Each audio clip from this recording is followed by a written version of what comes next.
Seax is an Old English word for knife. In modern archaeology, the term seax is used specifically for a type of sword, a dagger typical of the Germanic peoples of the migration period and the early Middle Ages, especially the Saxons, whose name derives from the weapon. In heraldry, the seax is a charge consisting of a curved sword with a notched blade, appearing, for example, in the coats of arms of Essex and the former Middlesex.Old English Seax. Saxon Old Frisian Sax are identical with Old Saxon and Old High German Sax, all from a Common Germanic *sahsă from a root *sah*,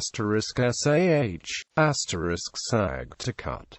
In Scandinavia, the words sax, saxet all refer to scissors, which of course are used for cutting various materials. The term skramsax is sometimes used for disambiguation, even though it is not attested in Old English, but taken from an occurrence of scramasaxi in Gregory of Tours' History of the Franks. The name of the roofer's tool, the sax, is a development from this word. Description. Amongst the shape and construction of saxes there is a great deal of variation. The most frequent characteristics are a tang in the centerline of the blade inserted into an organic hilt, a large single-edged blade. The blade is worn horizontally inside a scabbard attached to the belt, with the edge of the blade upwards. In the continental Germanic area, the following types are defined for saxes between roughly 450 and 800 AD, in chronological order: narrow long seax, short seax. Narrow seax often have braided bands or snakes engraved in the blade, and frequently include metal bolsters and pommels. Both the edge and the back are curved towards the tip, which is generally located above the centerline of the blade. Light broad seax, similar to narrow seax, but frequently lack metal hilt parts, and have simpler decorations on the blade, such as parallel lines. Both the edge and the back curve towards the tip, which is generally located at the centerline of the blade. Heavy broad seax have simple decorations on the blade, if any, and long single-part organic hilts. Both the edge and the back curve towards the tip, which is generally located at the centerline of the blade. Atypical broad seax, same as heavy broad seax.